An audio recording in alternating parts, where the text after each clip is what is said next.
आज के इस वीडियो में हम बात करने वाले हैं पनडुब्बी या सबमरीन में रहने वाले सैनिकों के जीवन के बारे में। दोस्तों, एक सबमरीन यानी पनडुब्बी जो कि हर समय पानी में रहती है, उसमें रहने वाले सैनिकों को कितनी परेशानियों का सामना करना पड़ता होगा ये हम और आप शायद सोच भी नहीं सकते हैं। इन सैनिकों को खाने से लेकर सोने तक अलग अलग परेशानियों से गुजरना पड़ता है। दोस्तों, ये तो हम सभी जानते हैं कि आज जो हम अपने घरों में सुरक्षित और चैन से बैठे हुए हैं, ये सिर्फ हमारी सेना की बदौलत है। दोस्तों, हमारे देश के जवान जमीन या आसमान से ही नहीं बल्कि पानी के अंदर से भी हमारी सुरक्षा करते हैं।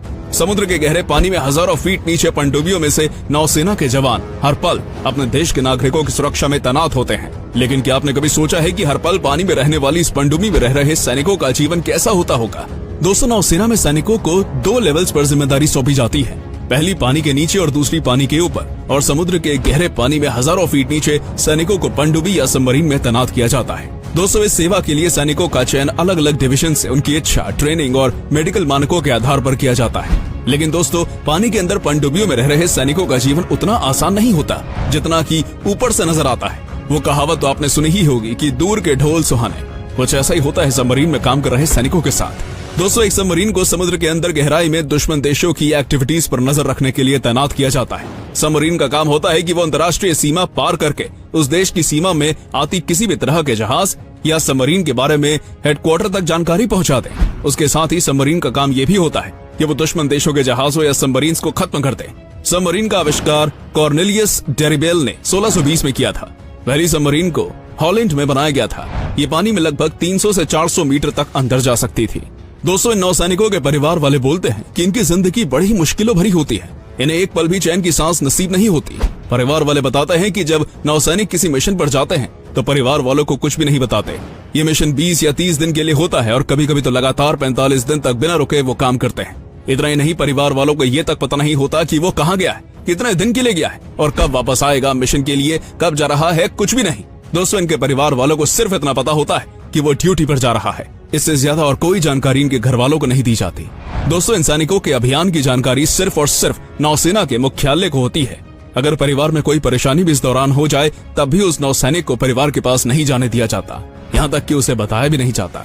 दोस्तों, नौसैनिक अपने परिवार से दूर पानी के अंदर रहते हैं और जब वो पनडुब्बी के अंदर होते हैं तो नहाना तो दूर, उन्हें दाढ़ी बनाने का भी मौका नहीं मिलता। जी हाँ दोस्तों, नौसैनिक अगर 30 दिन के लिए पनडुब्बी में है तो उन्हें मुश्किल से 3 बार नहाने का मौका मिलता है, और वो भी सबकी सहमति के बाद, क्योंकि हर नौसैनिक को प्रतिदिन 3 से 4 मग पानी मिलता है। ब्लेड जैसी चीज का इस्तेमाल करना पनडुब्बी के अंदर सख्त मना है, इसलिए जितने भी दिन वो पानी के अंदर है उन्हें बिना दाढ़ी बनाए ही रहना पड़ता है।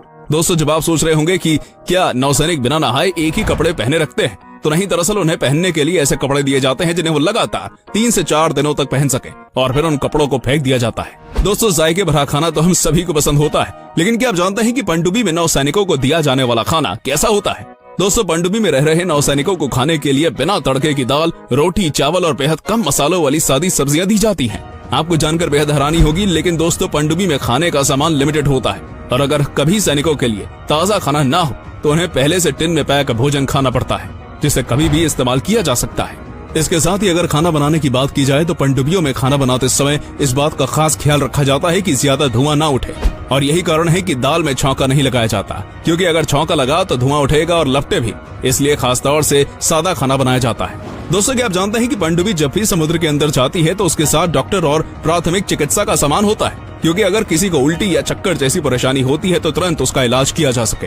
दोस्तों, पनडुब्बी में सोने के लिए 2 कंपार्टमेंट्स होते हैं, और कभी कभी कुछ नौसैनिक वहाँ भी सोने के लिए जाते हैं जहाँ मिसाइल और टॉर्पीडोज रखे होते हैं, क्योंकि दोनों कंपार्टमेंट्स का तापमान गर्म होता है, जबकि जहाँ मिसाइल और टॉर्पीडो रखे होते हैं वहाँ का तापमान थोड़ा सा सर्द होता है। इसलिए नौसैनिक वहाँ भी सोने के लिए जाते हैं। दोस्तों, सूरज की रोशनी और एक अच्छी नींद की आपके जीवन में क्या कीमत है? शायद ज्यादा कुछ नहीं, क्योंकि ये दोनों ही चीजें आपको आसानी से मिल जाती हैं।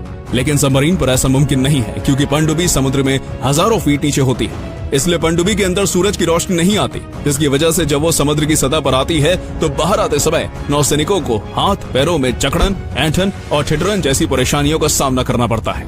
इतना ही नहीं, गहरे समुद्र के अंदर लगातार चलते रहने से उनके कानों पर काफी गहरा असर पड़ता है। इसलिए पनडुब्बी के अंदर नौसैनिक अपने कानों का खास ख्याल रखते हैं। दोस्तों, क्या आप जानते हैं कि खाने और रहने के अलावा सबमरीन में कभी सैनिकों के लिए ऑक्सीजन की समस्या हुआ करती थी, और ऑक्सीजन की कमी के चलते कई सैनिकों की तो मौत तक हो जाया करती थी। दोस्तों, इस समस्या से निपटने के लिए अलग अलग सबमरीन निर्माता कंपनियों ने परमाणु ऊर्जा से चलने वाली सबमरीन बनाना शुरू कर दिया। इन सबमरीन्स की यह खासियत थी कि ऑक्सीजन का निर्माण पानी की सहायता से कर सकती थी। दोस्तों ऑक्सीजन वाली समस्या सुलझाने के बाद सबमरीन में काम करने वाले नौसैनिकों के लिए कई सारी समस्याएं बाकी थी, जैसे खाना, रहना और जान का खतरा। जी हाँ दोस्तों, जान का खतरा। दोस्तों सबमरीन में जाने वाली सैनिकों की जान पर हमेशा खतरा मंडराता रहता है। उन्हें दुश्मन के अटैक से ज्यादा सबमरीन में लगी मशीनों से खतरा होता है, यानी दुश्मन से ज्यादा एक पनडुब्बी में लगी मशीनें ही सैनिकों के लिए खतरा बनती हैं। दरअसल दोस्तों सबमरीन एक काफी बड़ा स्ट्रक्चर है जिसे कई सारी मशीनों की मदद से चलाया जाता है। इन सारी मशीनों को उसी सबमरीन में ही रखा जाता है, जिस कारण वहाँ रहने वाले लोगों के लिए मुश्किल से हर व्यक्ति पर आधा मीटर जगह बचती है। दोस्तों ये जगह भी उनके लिए सुरक्षित नहीं होती, क्योंकि वो नहीं जानते कि कब कौन सी मशीन गलत तरह से काम करने लग जाए और कोई बड़ा हादसा हो जाए। और इन बड़ी बड़ी मशीनों के चलते ये सैनिक लगभग सिर्फ 1 गज की जमीन पर ही सो पाते हैं और इन्हें कुल 18 घंटे तक जागना होता है। इसलिए एक साथ सभी सैनिक सो भी नहीं सकते, इसलिए उन्हें सोने के लिए अलग अलग शिफ्ट दी जाती है। उनके सोने के लिए इन्हें बस 6 घंटों का समय दिया जाता है। दोस्तों परिवार वालों को जाने ही दीजिए, यहाँ तो खुद सबमरीन में गए सैनिकों को चल रहे मिशन और मिशन के खत्म होने के समय की कोई जानकारी नहीं होती। वहीं एक बार सबमरीन में सवार होने के बाद उनके जिंदा लौट कर आने की संभावना भी कई गुना तक घट जाती है। दोस्तों खाने सोने के बाद भी इस पर चुनौतियां खत्म नहीं होती। आपको जानकर हैरानी होगी, लेकिन ये सच है कि सबमरीन में कुल 40 से 45 सैनिक सवार होते हैं और इन 40 से 45 सैनिकों के बीच सिर्फ एक ही शौचालय उपलब्ध होता है। इस तरह की समस्याओं का सामना करने के बावजूद नौसेना में होने वाली भर्तियों में कभी कमी नहीं आती। इन तमाम चुनौतियों के बाद भी हमारे सैनिक बिना किसी थकावट के अपने देश के नागरिकों की सुरक्षा कर रहे हैं। दोस्तों अपने देश की इस बहादुर और जाबाज नौसेना के बारे में आपका क्या ख्याल है, हमें कमेंट बॉक्स में लिखकर बताइएगा और इन बहादुर सैनिकों के लिए एक लाइक जरूर कीजिएगा। आज की वीडियो को हम यहीं पर खत्म करते हैं। उम्मीद है आपको वीडियो पसंद आई होगी। अगर ये वीडियो आपको अच्छी लगी हो तो कमेंट बॉक्स में कमेंट करके जरूर बताइएगा।